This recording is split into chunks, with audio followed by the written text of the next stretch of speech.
ஸ்ரீராமதூத மகாதீர ருத்ர வீரிய சமத்பவகா ஆஞ்சநேய கர்ப்பசம்பூத வாயுபுத்திர நமோஸ்துதே.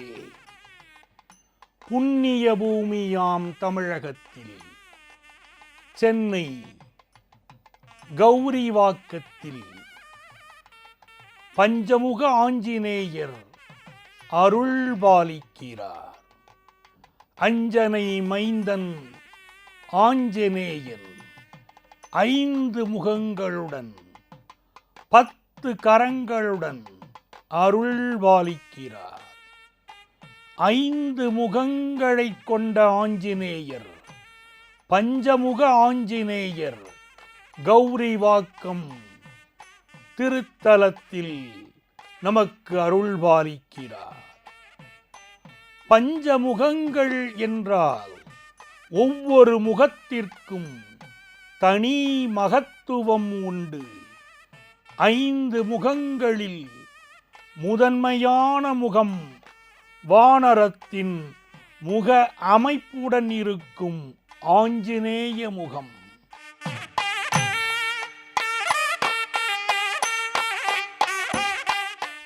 ஆஞ்சநேய முகம். இந்த முகத்தை தரிசனம் செய்தால் கிரக தோஷங்களை நீக்குகிறார், பகைவர்களிடம் இருந்து நம்மை காக்கிறார்.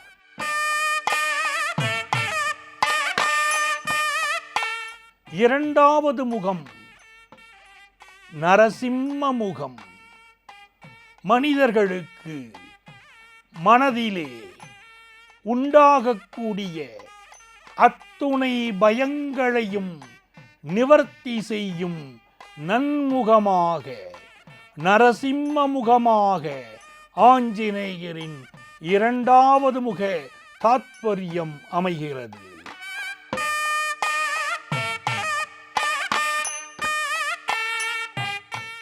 பஞ்சமுகங்களிலே 3வது முகம் கருட முகம்.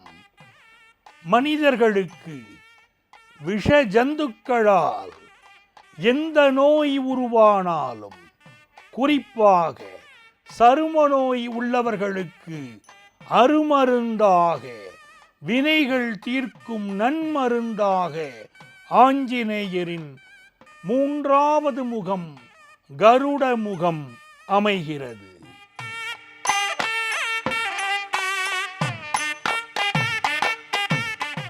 4ஆம் முகம் தீரா கடனிலே அகப்பட்டவர்களுக்கு அபயம் அளிக்கக்கூடிய 4ஆம் முகம் வராக முகம். தீரா கடன்களிலிருந்து விடுதலை அளித்து செல்வம் செழிக்க வழிவகுக்கிறது.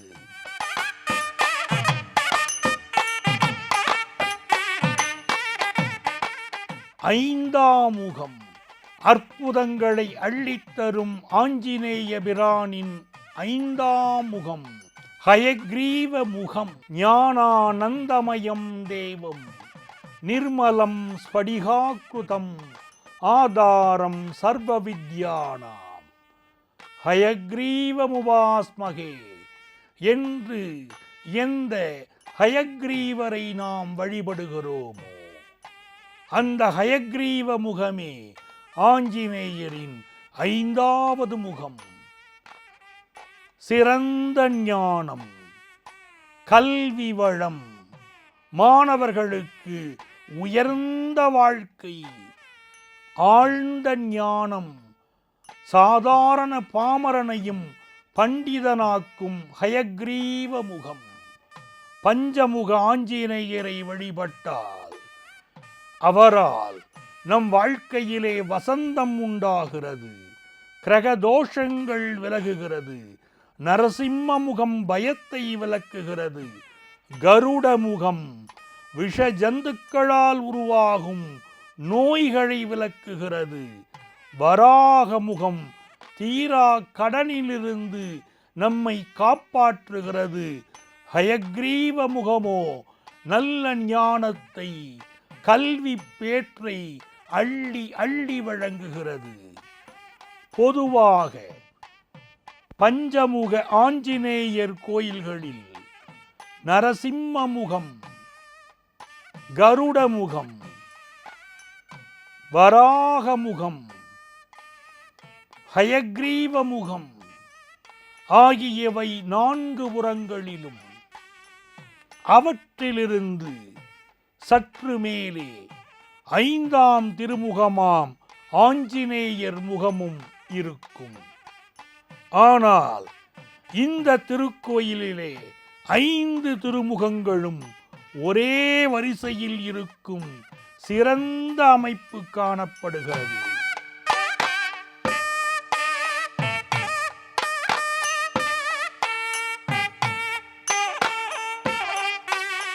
பஞ்சமுக ஆஞ்சநேயர் கௌரிவாக்கத்திலே நமக்கு அருள் காட்சி தருகிறார்.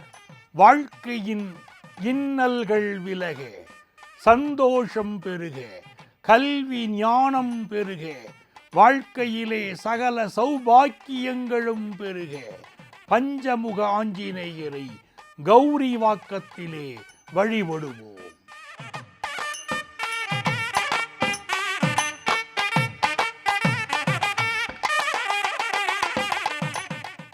ஆஞ்சநேயர்.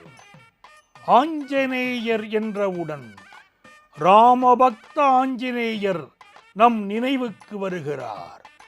அதுபோல மலையை தூக்கி ஆகாயத்தில் பறக்கும் ஆஞ்சநேய உருவமும் மிகவும் பிரசித்தம். அந்த வரிசையிலே பஞ்சமுக ஆஞ்சநேயர் மிகவும் சிறப்பு வாய்ந்தவர். மகிமை வாய்ந்த 5 முகங்கள் பஞ்சமுக ஆஞ்சநேயர். யுத்தத்திலே கணக்கில் அடங்காத போர் வீரர்களை இழந்தான் ராவணன். ராமபிரானால் தானும் கொல்லப்படுவோமோ என்ற பயம் ராவணனுக்கு. உடனே பாதாள வேந்தனான மயில் ராவணனை வரவழைத்தான் ராவணன். மயில் ராவணன் நான்முகன் பிரம்மனை வேண்டி கடும் தவம் புரிந்து அரிய பல வரங்களை பெற்றவன். மாயா ஜாலங்கள் செய்வதில் அசகாய சூரன். தன்னை வணங்கிய மயில் ராவணனிடம் தனது கையறு நிலையை கூறி ராம லக்ஷ்மணரை அழிக்கும்படி கூறினான் ராவணன். மயில் ராவணன் ராமலட்சுமணர்களை பாதாள லோகத்தில் உள்ள காளி தேவிக்கு பலி கொடுப்பதாக சபதம் செய்து வீராவேசமாக புறப்பட்டார். விபீஷணனின் ஒற்றர்கள் மூலம் இதை அறிந்த சுக்ரீவன் ராமலக்ஷ்மணரை பாதுகாக்கும்படி அனுமனிடம் பணித்தார். ஹனுமான் ராமலக்ஷ்மணரை பர்ணசாலையின் உள்ளே அமர்த்தி தன் வாளினால் பர்ணசாலையை சுற்றிலும் கோட்டையை அமைத்து அதன் மீது கம்பீரமாக காவல் புரிந்தார். மயில் ராவணன் அனுமனிடம் வந்தான். ராமலட்சுமணரை பார்த்து வருவதாக கூறி தனது மாயா சக்தியால் அவர்களை சிறிய பொம்மைகளாக்கி மறைத்து கொண்டு வெளியே வந்தான். மாருதி ஜாக்கிரதை, மயில் ராவணன் என் உருவத்தில் கூட இங்கு வர முயற்சிப்பான் என்று கூறினான். விபீஷணன் உருவத்தில் வந்தான் அந்த மாயாவி மயில் ராவணன். நல்லவனைப் போல் வேஷமிட்டு வந்ததனால் ஆஞ்சநேயர் அவனை அனுமதித்திருந்தார். மயில் ராவணன் ராமலக்ஷ்மணரை நிஜ உருவம் பெறச் செய்து சிறையிலே அடைத்தான். மயில் ராவணன் சென்ற பிறகு உண்மையாக விபீஷணர் ஆஞ்சநேயரிடம் வந்தார். இப்போதுதானே வந்து போனீர்கள் என்றார் ஆஞ்சநேயர். தான் வரவில்லையே என்றார் விபீஷணர். நடந்த தவறு ஆஞ்சநேயருக்கு புரிந்தது. மயில் ராவணன் இருக்கும் இடத்தை விபீஷணனிடம் கேட்டு தெரிந்து கொண்டார் ஆஞ்சநேயர். பாதாள லோகம் சென்றார். காளி தேவி கோயிலுக்குள் நுழைந்து தேவியின் உருவத்திற்கு பின்னால் மறைந்து கொண்டார்.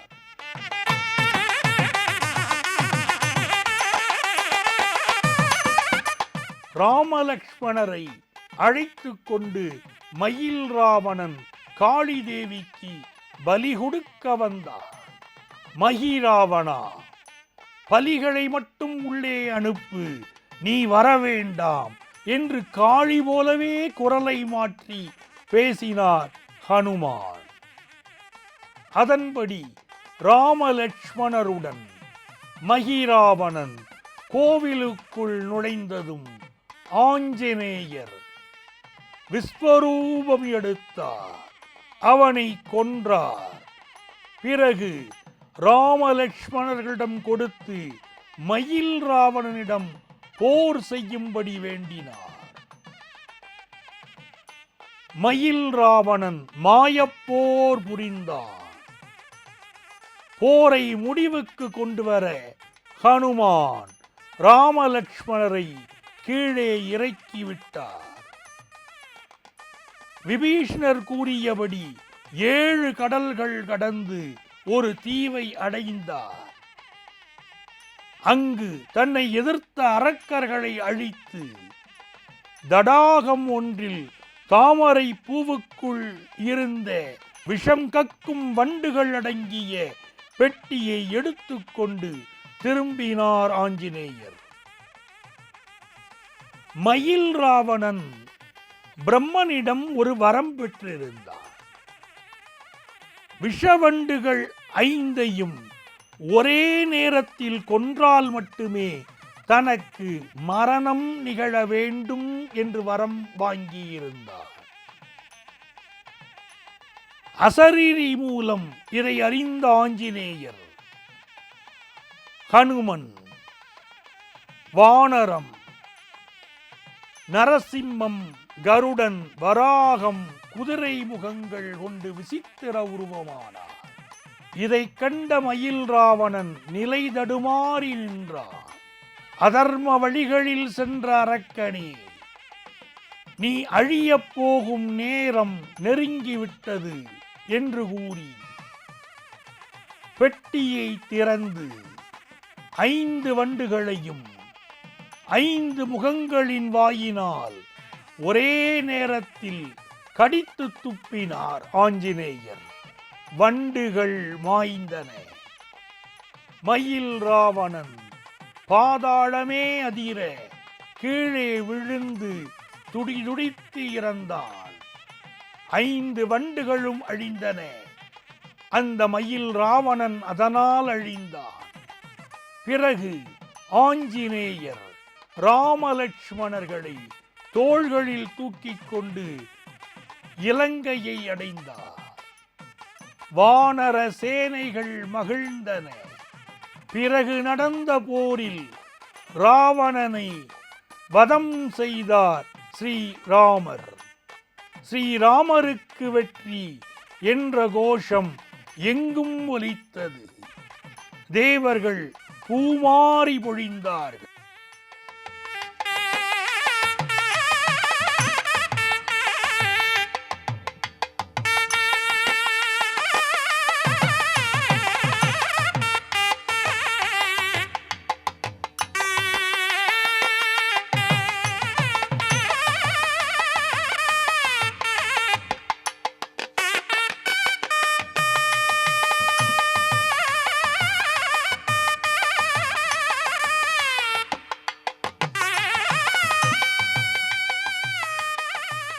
கௌரிவாக்கம் மக்கள் தாங்கள் வழிபட ஒரு திருக்கோயிலை நிர்மாணிக்க வேண்டும் என எண்ணியிருந்த நேரத்தில் ஒரு பக்தரின் கனவில் பஞ்சமுக ஆஞ்சநேயருக்கு ஆலயம் அமைக்கும்படி உத்தரவு எழுந்ததா. அதற்காக ஆஞ்சநேயர் சிலை அமைக்க பக்தர்கள் தேடிய போது பஞ்சமுகங்களும் வரிசையாக இருந்த ஒரு சிலை அவர்களுக்கு கிடைத்ததாம். அந்த பஞ்சமுக ஆஞ்சநேயருக்கு மக்களின் முயற்சியால் கும்பாபிஷேகம் செய்யப்பட்டது. உங்கள் வாழ்க்கையிலே திருமணம் நிகழ, குழந்தை பேறு கிடைக்க பஞ்சமுக ஆஞ்சநேயர் அனுக்கிரகம் புரிகிறார். மனதார வேண்டிய கோரிக்கைகள் நிறைவேற்றி தருகிறார் ஆஞ்சநேயர். அதற்காக மட்டை உரிக்காத தேங்காயை இங்கே காணிக்கையாக வேண்டுதலாக பக்தர்கள் கட்டிவிட்டு செல்கிறார்கள்.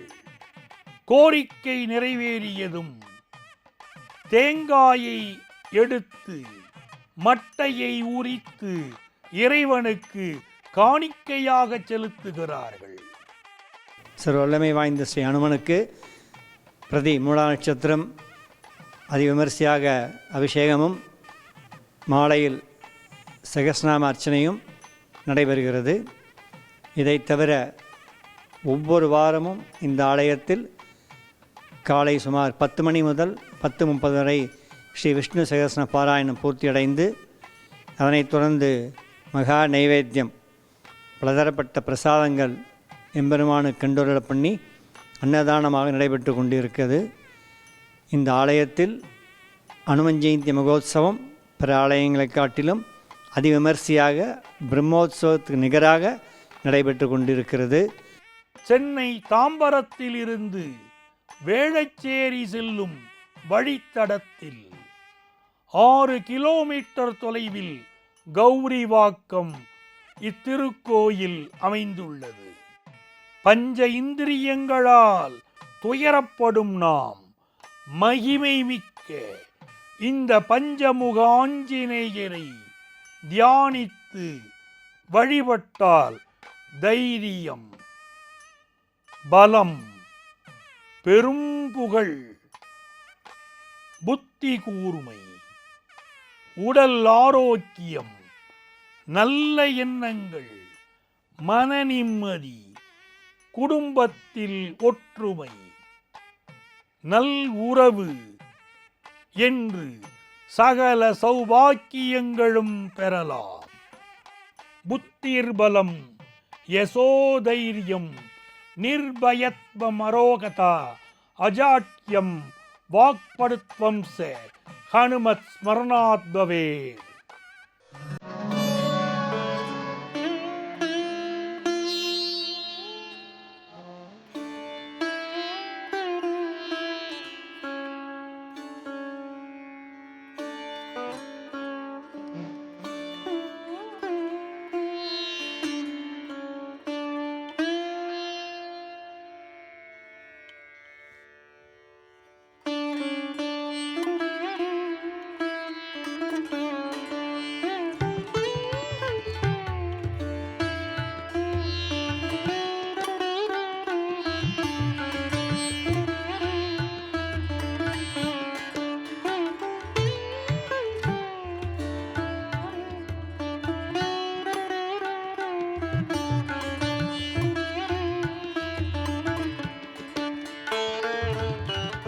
ஸ்ரீ பஞ்சமுக அனுமன், வராகர், நரசிம்மர், ஹயக்ரீவர், கருடன்.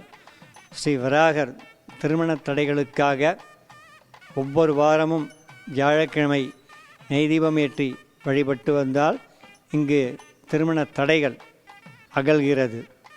அதனைத் தொடர்ந்து ஸ்ரீ நரசிம்மர் ஒவ்வொரு வெள்ளிக்கிழமையும் பிரதி சுவாதி நட்சத்திரமும் இங்கு சகஸ்நாம அர்ச்சனை செய்து வழிபட்டு வருபவர்களுக்கு தங்களுடைய ரோகங்கள், கடன்கள் தீர்ந்து வருகிறது.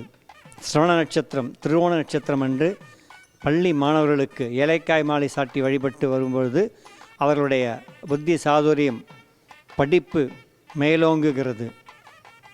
ஸ்ரீ கருடன் ஒவ்வொரு பஞ்சமி திதியில் அவர்களுக்கு எண்ணெய் தீபம் ஏற்றி வழிபட்டு வர காணாத போன பொருட்களும் சர்ம ரோகங்களும் தீர்க்கும் சர்வ வல்லமை வாய்ந்த பெரிய திருவடி பக்ஷிராஜன் என்று சொல்லிடக்கூடக்கூடிய கருடாழ்வார் இங்கு எழுந்தருளியுள்ளார்.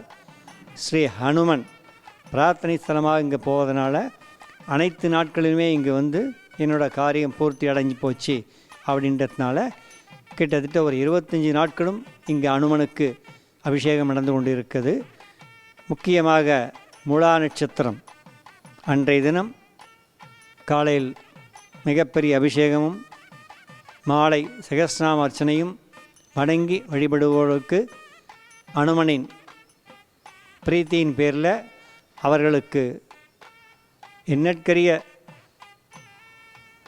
எதிர்பார்ப்புகள் நீங்குகிறது. மேலும் பிரதி புனர்வசு ஸ்ரீ ராமச்சந்திரமூர்த்திக்கு திருமஞ்சனம் நடைபெற்று கொண்டிருக்கிறது. அந்த திருமஞ்சனத்தை கண்டு களிப்பவர்களுக்கு பேரானந்தம் கூடுகிறது. இதனைத் தொடர்ந்து பிரதி சித்திரை சக்கரத்தாழ்வார் காலை ஹோமம், அதனைத் தொடர்ந்து மகா அபிஷேகம், ஸ்ரீ நிருசிம்மன் சுவாதி நட்சத்திரம் பிரதோஷம் இதை போன்ற தினங்களுக்கு ஸ்ரீ சகஸ்ரநாம அர்ச்சனை செய்து வழிபடுபவர்களுக்கு சகல நன்மைகளும் கைகூடுகிறது.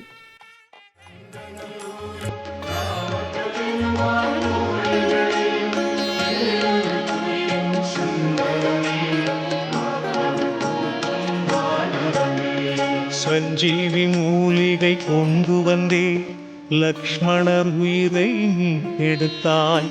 ராமர் வருகை தெரிவித்தே பரதனின் உயிரை காப்பாற்றினாய்.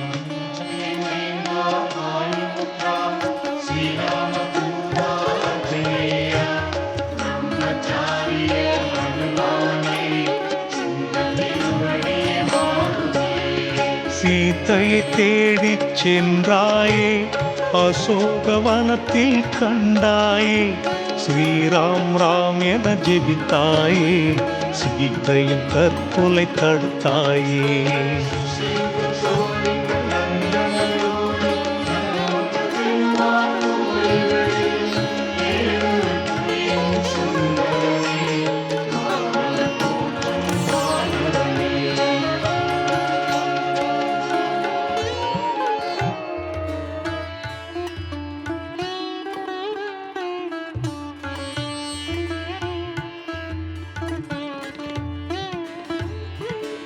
சூட்டி அந்தரத்திலே ஆசனம் அமைத்து அமர்ந்தாயே.